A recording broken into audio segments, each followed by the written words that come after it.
Hi, my name's Jackson Marusars, and I'm the Technical Product Manager for CUDA Developer Tools here at NVIDIA.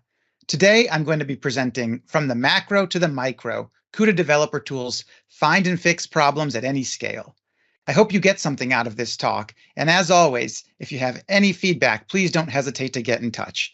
I'm standing by to answer your questions live, so put those in the chat box, and I'll do my best to answer them for you. First, let me go over a quick agenda slide so you'll understand how this presentation is structured. I'm going to give a brief introduction to the Developer Tools ecosystem and the various types of tools my team works on. It will set the stage for the deeper dives into each individual tool, where I will first cover an overview of what the tool is and what it's designed to do. Then I will focus more time on the new features that have been released recently and a few that are coming soon. Throughout the presentation, I will focus on the problems these features are working to solve and how they apply across the system hierarchy. You can see some icons here on the right side of the slide, meant to represent the various levels of a system topology. At the top, we have the macro, things like HPC clusters and data centers with multiple nodes connected by some type of network fabric. Then, as we move down the hierarchy, we have individual platforms or nodes, we have GPU devices within a node, and at the bottom, the micro, we have the individual GPU processors running the CUDA kernels. On several of the new feature slides, you will see a matching icon, giving you an indication of approximately where in the hierarchy this applies. It's not a hard and fast rule, but more of a guideline to help you piece together all the capabilities of the tools and how you might use them. At the end of the presentation, we'll tie it all together to see just how much applicability these tools have across the entire system hierarchy, and we'll conclude with a call to action and some additional resources. I want to start with a high-level overview of the tools offerings from my team. In the top left, we have our debuggers, which are CUDA GDB, Nsight Visual Studio Edition, and Nsight Visual Studio Code Edition. In the top right, you can see a list of our profilers, Nsight Systems for platform profiling, Nsight Compute for a deep dive CUDA kernel analysis, CUPD, which is our profiling tools interface, and NVTX, the NVIDIA Tools Extension, which is an API for annotating applications for profiling. In the lower left, we have a correctness checker called Compute Sanitizer, and in the lower right, we have our IDE integrations, which are Nsight Visual Studio Edition, Nsight Visual Studio Code Edition, and Nsight Eclipse Edition. Another big investment we've made in our tools is adding support for running the GUIs natively on ARM CPUs, including the upcoming Grace-based machines. This includes Nsight Systems, Nsight Compute, and Nsight Visual Studio Code Edition. The GUIs will run on Jetson AGX Orin SoCs as well as ARM SBSA platforms. This makes ARM systems first-class development environments that no longer require an x86 counterpart. Don't worry, the remote collection capabilities aren't going anywhere. We're just continuing to expand the options for how developers can set up their developer environments. Another high-level change we've made that I want to call out is a revamping of our web pages, docs, and icons. The new Developer Tools landing page, linked here, has an interactive wizard to help you find the specific tool you need based on what type of application you have and what you're trying to accomplish. We hope this makes getting started a lot easier. And the new icons are here just to let you know that if you don't see the old ones you're used to, the same great tools are just a click away. Now let's dig into the tools. I'll start off with our compute debuggers and our IDE integrations. CUDA GDB is our version of GDB for supporting debugging device code running on the GPU. It actually is built on top of GDB, which allows it to support both CPU and GPU debugging. It supports stepping, breakpoints, inline functions, variable inspection, all of the common things you'd be doing with GDB, except now you're doing them for the device code running on your GPU. It's mostly accessed via command line or as the backend for some of our other debuggers. Nsight Visual Studio Edition is how you would debug CUDA applications from within Visual Studio. It's an IDE integration that helps you with building and debugging CPU and GPU code from the Visual Studio IDE. And lastly, we have Nsight Visual Studio Code Edition. This is a new IDE integration for the Visual Studio Code interface that's very rapidly growing in popularity. So this is going to help you build and debug from within Visual Studio Code. It also has the capability to remotely target Linux targets from both Windows and Linux. And digging just a little bit deeper into CUDA GDB, this is our command line debugger, or also used as the back-end integration for several of our IDEs. It's a unified debugger, which means that you can debug both the CPU and GPU pieces of your application, looking at the device code or the code running on the host. It supports CUDA C and SAS assembly, so if you want to dig deep into how the compiler generated code, you can see that, just like you would with a normal GDB session. And because it's built on top of GDB, it uses many of the same CLI commands, including flags and control of your debugger. So if you're familiar with using GDB, getting started with CUDA GDB should be pretty straightforward. Compute Sanitizer is our automatic correctness checking tool used via the command line for CUDA application. It's actually composed of multiple tools that check for various issues. There's a memcheck tool to find memory access issues and leak detection, a racecheck tool to find race conditions on shared memory data that can cause correctness issues, and a nitcheck tool for finding uninitialized device global memory accesses, and a sync check tool for checking your thread synchronization and for detecting hazards. The nice thing about Compute Sanitizer is you run it on your application, walk away, and when you come back, it will find the issues for you and even report the code locations where available. Recently, we've added samples to GitHub that I recommend everybody check out if they're getting started with Compute Sanitizer. And now for the more interesting part for those already familiar with our tools.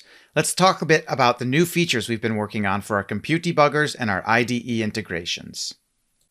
One key feature we've been working on behind the scenes is our new unified debugger backend.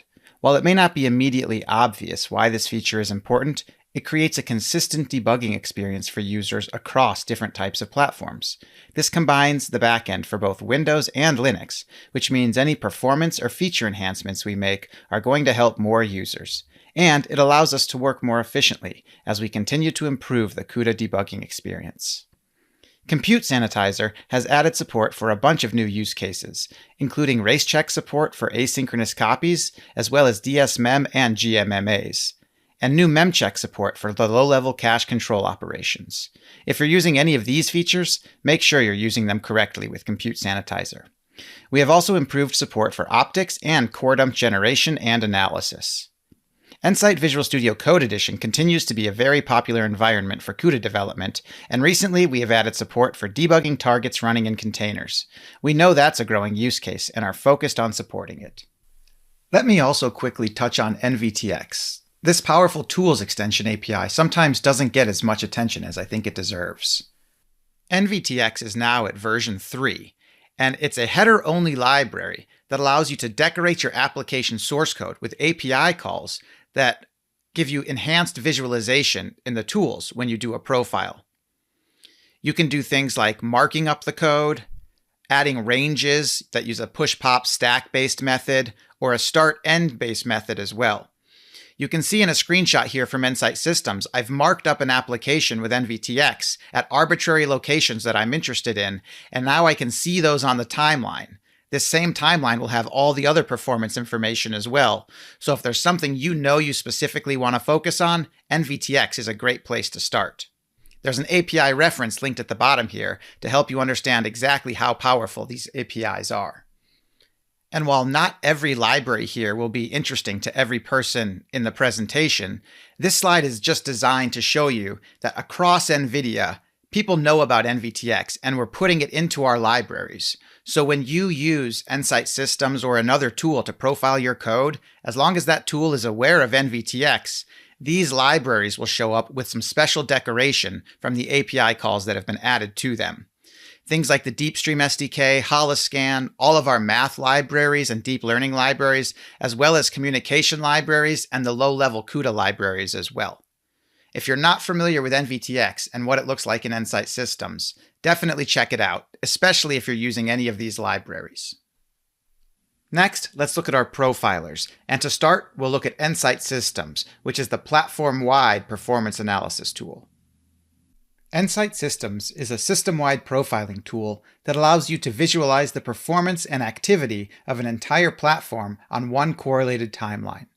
It has support for multiple processes and process subtrees because understanding the interactions between processes is important for understanding the performance of an entire platform.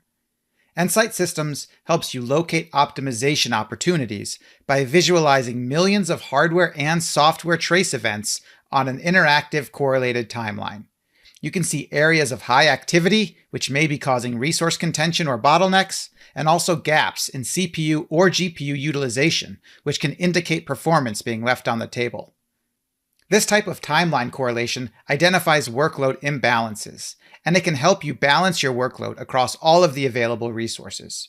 It provides a better understanding of how your algorithm is using the platform and breaks down the information at multiple levels, including CPU threads, GPU streams, CUDA API and kernel activity, memory activity, and many more.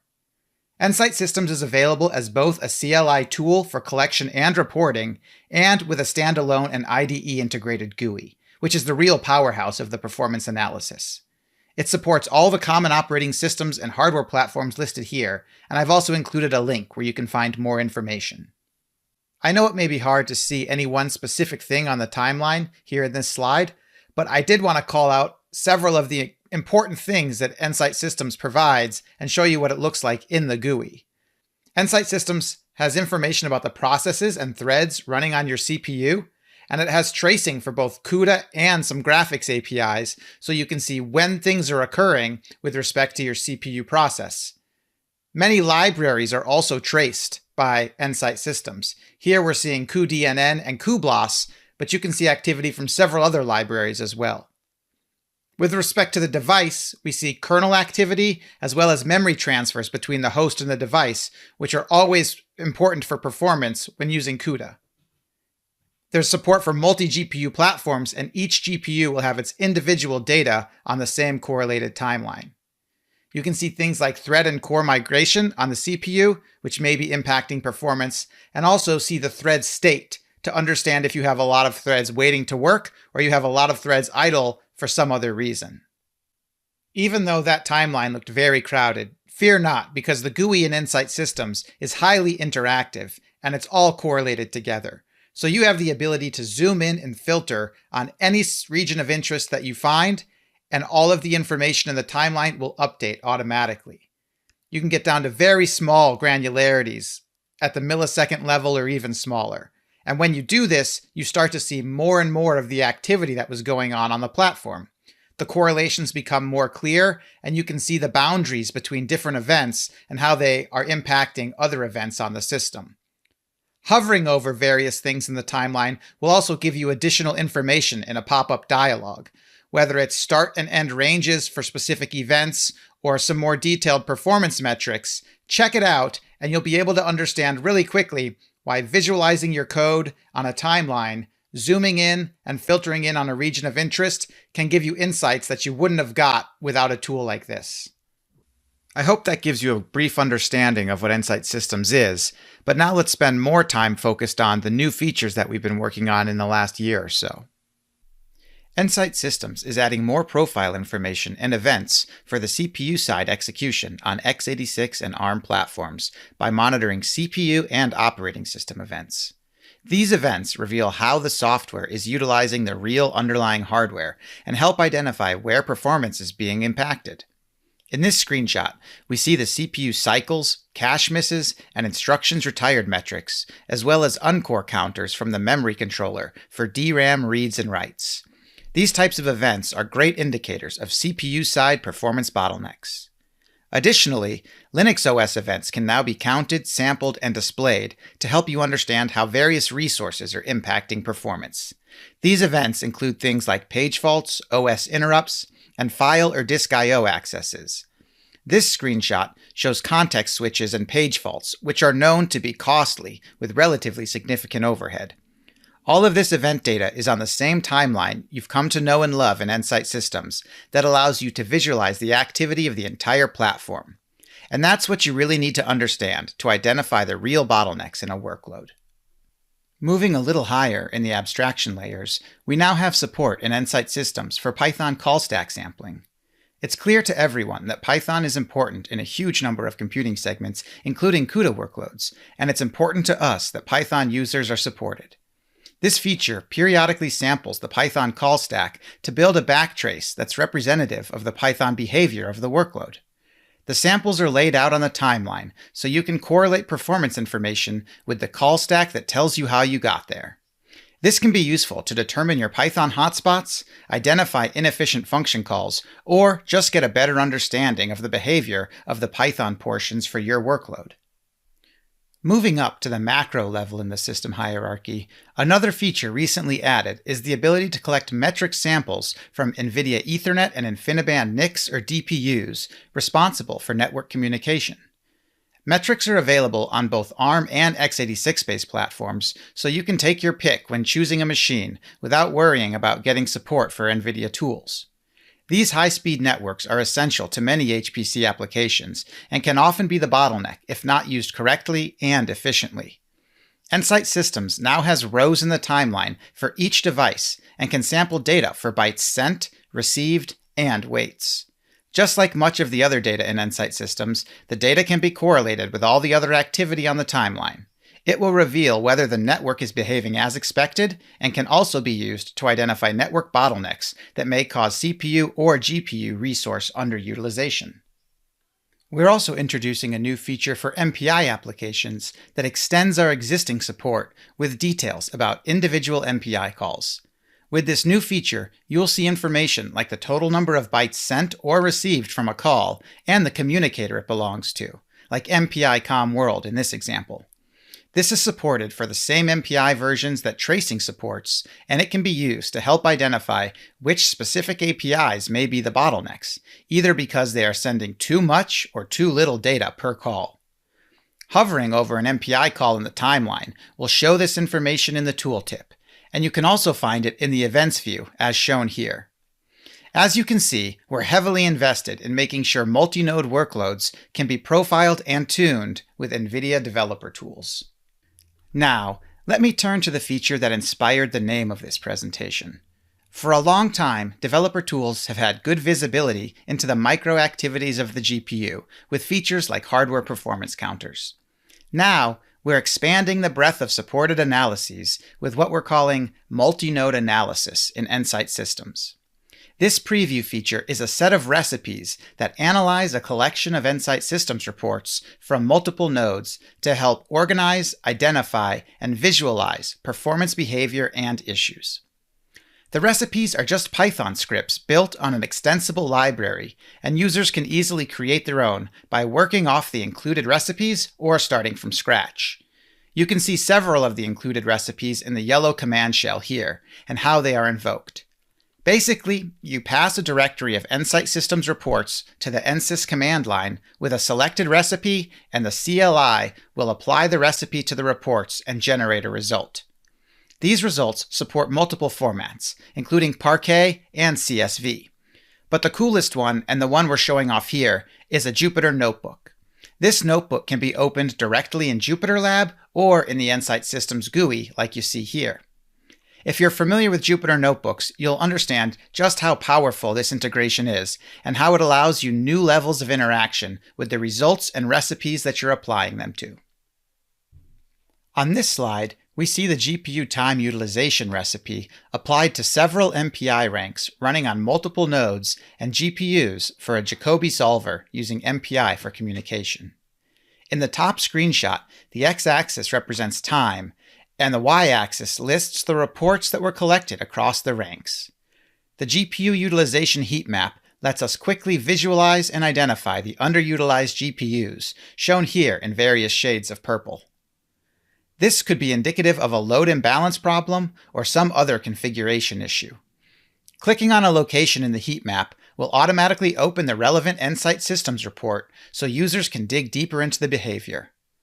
In this case, once the load imbalance was corrected, we get the second screenshot. Here, we can see much closer to full utilization across the GPUs. Without a visualization across the entire multi-node run, like we get from this new feature, it would be much more difficult to identify this type of performance that we're leaving on the table. Now let's look at Nsight Compute, which is our performance analysis tool for CUDA kernels. Nsight Compute is our kernel profiling tool for detailed kernel analysis. It features both an interactive and non-interactive profiling mode. In the interactive profiling mode, you can step through CUDA APIs to focus on the exact area of interest and begin the profile right where you want. In the non-interactive mode, it's kind of a set it and forget it. Let the profile run, come back, and check the results. One of the key features of Nsight Compute is the built-in rules expertise. Nsight Compute will analyze the data that it's collected and the performance metrics that it sees from your workload and run them into a set of rules built in the back end. These rules will then identify common performance issues and give you information about what's causing them, where they may be occurring in your application, and some suggestions about how to fix them. It's got a fully customizable data collection and display, so you can choose what metrics to collect and the data that you want to see on the display, as well as how it's displayed. It supports both a command line for collecting and reporting, a standalone GUI, and integration into IDEs. There's also support for remote targets, so if you have machines that don't have access to the GUI, but those are the machines you want to profile, you can target those machines remotely and open up the results on another machine that does have the GUI. This is a very common use case for people working in labs or needing to use remote targets that don't have access to user interfaces. It's supported on all the common OSs, as seen here, and also on the latest GPUs. There's a link to the product website that has tons more information about Nsight Compute. When you run an Nsight Compute profile, you'll see a report similar to the one shown on the screen here. The details page will be broken down into sections, which have a targeted set of metrics related to a specific type of profiling, whether it's memory or compute or source counters. The GUI is customizable, so as you begin using Nsight Compute, you can stick with the defaults, and the information that's presented will be very useful. But as you become more of an expert user, you can figure out what metrics are most important to you and what's the way that you like them displayed. You can then customize the GUI to show the data that you're looking for in a very specific way. The built-in expertise, which we also call guided analysis, is displayed in the GUI with warning markers like we see here. In this case, it's identified a bottleneck, and the human-readable message here gives information about what could be causing that, where else to look for some specific details, and you might find some suggestions to help you fix the issue as well. Nsight Compute has a memory workload analysis section, which includes a visual representation of the memory hierarchy of the GPU. You can see reads and writes to the various levels, including the caches, the device memory, and the system memory. All of this memory traffic has the possibility of being part of the bottleneck, so understanding where the data is moving to and from, and how often it's being moved, can really help you visualize and understand whether the memory hierarchy is a performance bottleneck in your code. There's metrics for both the peak and average ratios and total numbers for the requests and the conflicts at the various levels of the memory hierarchy. In addition to the details page that shows the performance data that was collected, sorted into specific sections, Nsight Compute also includes a source page that is key in determining the code locations of various performance issues. Many of the metrics collected by Nsight Compute can be associated with both a line of CUDA C code and an exact SAS assembly instruction. Identifying where the problem is occurring is extremely helpful in taking the next steps to fix it. Otherwise, it would be much more difficult to determine where to focus your efforts. Selecting a line in the CUDA code will automatically highlight the corresponding assembly code that was generated by the compiler. This can be helpful in understanding exactly what the compiler did and whether there are any unexpected results. It's also helpful to learn more about how GPU device code actually works. There's a heat map in the source view that represents hot areas for the selected metric to quickly navigate to different interesting locations in the code. Now that you have an understanding of what Nsight Compute is all about, let's take a look at some of the new features that the team has been working on over the last year or so. The first feature is one that I'm pretty excited about. What we've done is integrated the basic tracing capabilities from Nsight Systems into Nsight Compute. It doesn't include all possible use cases and isn't meant to be a replacement for Nsight systems, but it does allow users to get a high-level trace of their workload in Nsight Compute. This is accessed as a new activity called System Trace and generates an nsys-rep file, which is the same file format used by Nsight systems. If a kernel is identified as the area of interest, users can launch a detailed Nsight Compute profile for that specific kernel without needing to switch tools. Nsight Compute will automatically apply filters that limit the data collected to the kernel of interest. We hope that this feature makes some of the most common workflows with Nsight tools even easier. And now, let's look at some of the features specifically added for the latest architectures. Thread block clusters are a new feature that enables programmatic control of locality at a larger granularity than just a single thread block on a single SM. This extends the CUDA programming model by adding another level to the programming hierarchy, which now includes threads, thread block clusters, and grids. Thread block clusters enable multiple thread blocks running concurrently across multiple SMs to synchronize and collaboratively fetch and exchange data. This new level of control offers more opportunities for performance, if you're able to take advantage of it. For more information on this specific feature, check out the GTC talks listed here. Let's see what this looks like in Nsight Compute. We can see here our data was collected on a Hopper platform with SM90. The launch statistics section now includes information about the cluster size, in this case it was 2, and the cluster scheduling policy. Both of these values can impact performance and should be chosen with a specific behavior in mind. Just like threads and warps, there's a limit to the number of clusters that can be active at a given time on a GPU. The Nsight Compute profile will now give occupancy data for clusters to see if the workload is underutilizing the GPU, or perhaps has a suboptimal decomposition that could be limiting occupancy as well. Thread block clusters are a new addition to CUDA with Hopper that open up more capabilities from a programmatic perspective that everyone should at least be thinking about. If your workload is able to utilize most of the resources on the GPU, you should consider whether using this new level of work organization and cooperation can further improve your performance. Another new feature in Hopper is the Tensor Memory Accelerator, also known as the TMA unit, that can boost performance with asynchronous data movement. The TMA can transfer large blocks of data efficiently between global memory and shared memory. It also supports asynchronous copies between thread blocks in a cluster. To help with this, there is a new asynchronous transaction barrier for doing atomic data movement and synchronization. TMA operations are launched using a copy descriptor that specifies data transfers using tensor dimensions and block coordinates. One key advantage of TMA is that it frees up threads to execute other independent work. This is a change from Ampere, where threads still have more responsibilities for generating addresses and looping over the whole copy region. You can see a visualization of this on the slide, and again, here are some links for more information on this feature. With any new feature, the first step is to figure out how your application can use it, and then you will want to know if it's being utilized well. That's where Nsight Compute comes in. The TMA pipe fits right into the pipeline utilization chart that you may already be familiar with.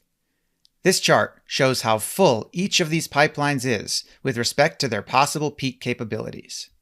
As you approach the limits on any of these pipes, your workload is likely to slow down.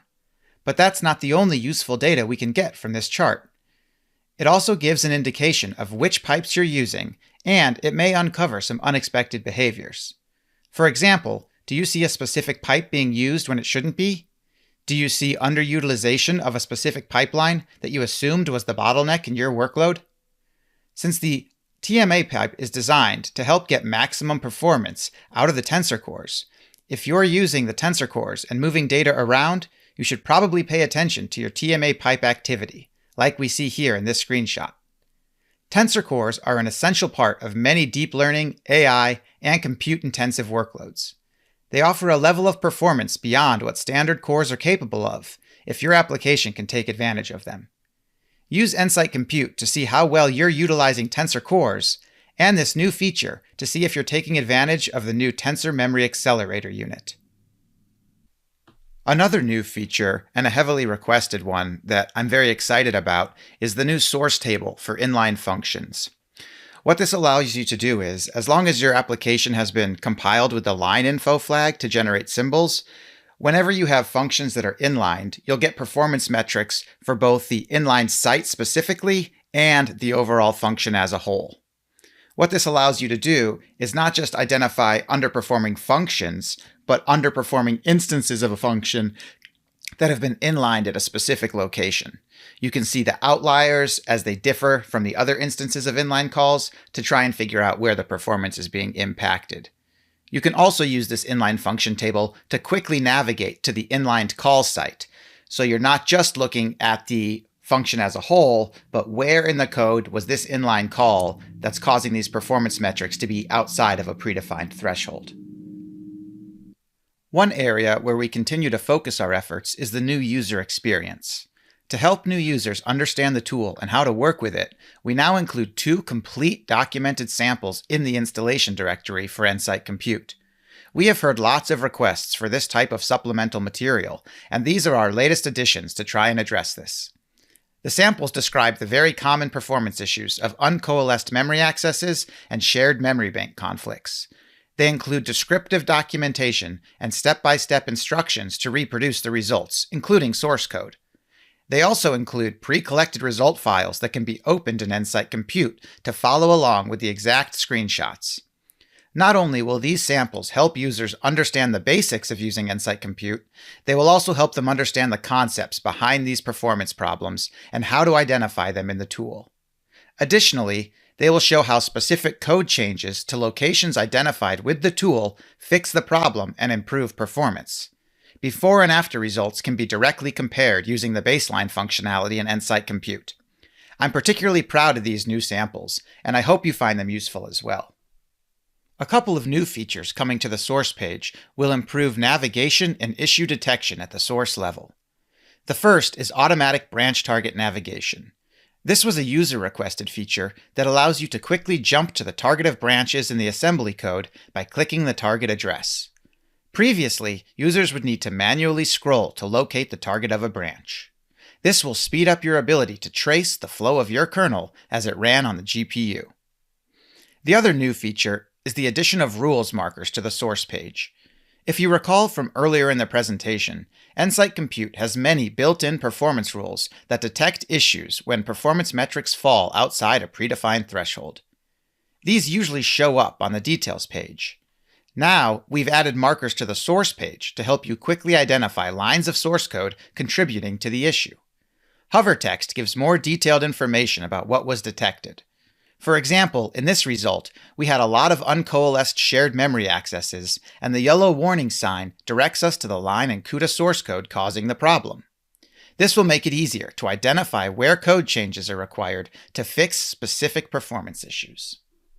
The last feature I want to talk about for Nsight Compute is perhaps one of the most impactful. This is the addition of potential speedup estimates for the detected issues on the summary page. Whenever a kernel is selected in the summary page, you will see a list of the detected issues, including a speedup estimate for eliminating those issues. It's not possible to calculate these estimates for every performance rule, but they are available for the majority of the most common issues. This feature is really important when starting out and trying to determine where to focus your efforts. Seeing an issue that doesn't really provide a speedup, even if you fix it, lets you avoid wasted effort on ineffective optimizations. On the other hand, seeing an issue with a high potential speedup lets you know that working on resolving this issue is likely to have a greater impact on performance. These are the same rules from the details page and also the source page with the new source line markers I just went over. So when you choose which one to focus on, you'll have a lot more detailed information about it in the details and source pages as well. Another key thing to remember is that the speedups are relative, for example 16x or 5x like we see here. That means you should also consider the overall runtime of a kernel when trying to find the biggest bang for your buck. Getting 16x speedup on a tiny kernel that barely contributes to your runtime isn't nearly as good as 5x on a big kernel contributing most of the computation. The kernel durations are also in the summary, so using the speedup estimation combined with the kernel duration will give you a good idea where to start your optimization work if you're not sure. We plan to keep extending and refining these estimates, so please take a look and let us know if you have any feedback. Now, I briefly want to touch on a few new additions we have in our CUDA profiling tools interface, also known as CUPD. CUDA graphs are continuing to grow in popularity, and recently CUPD has added support for device-launched graphs. We've also added support for using WSL2 and several memory overhead and performance improvements to make sure that while you're tracing your application, CUPD isn't interfering. And now, let's tie it all together, from the macro to the micro, how NVIDIA developer tools help you profile and optimize your workloads. Starting from the macro, let's look at how we've improved tools to support these multi-node systems like clusters and data centers. Nsight Systems has added our new recipes to help you analyze multiple reports collected across multiple nodes. You can then use the included recipes, which are Python scripts, or write your own to get information about this very large workload. It's integrated into Jupyter notebooks as well as other formats. We've also added a lot of support around network interface sampling for Ethernet and InfiniBand, and additional details about the MPI work, like the bytes sent and bytes received for each of your API calls. At the node level, Nsight Systems is your key tool. It gives you information about resource utilization like your memory, your CPU utilization, your GPU utilization, everything in that box on a correlated timeline. We also have metrics from the performance counters on both the CPUs and the GPUs in Nsight Systems. I've also put the debuggers and IDE integrations here because all of our debuggers do both CPU and GPU code together. You can use those to debug your entire workload, regardless of where the code is running. At the device level, we have metrics in Nsight Systems across the entire device to see how you're using the hardware. Things like SM active, how often are your tensor cores active, and what's your occupancy like. Nsight Compute has a detailed analysis of the memory subsystem of the device, including device memory and the L1 and L2 caches.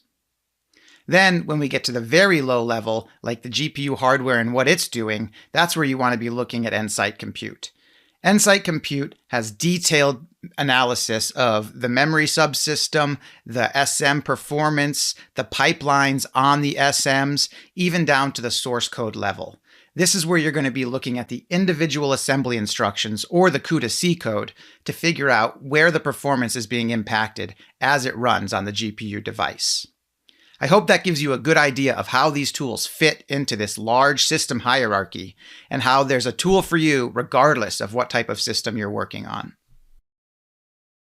And with that, I'll just close with a few additional resources and some links that you can see here on the screen. There's links to all of our tools that you can download for free, as well as a bunch of other GTC sessions, labs, and connect with experts that are related to developer tools. I recommend you check those out, and you can definitely find a lot of them on demand after the conference as well. Thanks for watching.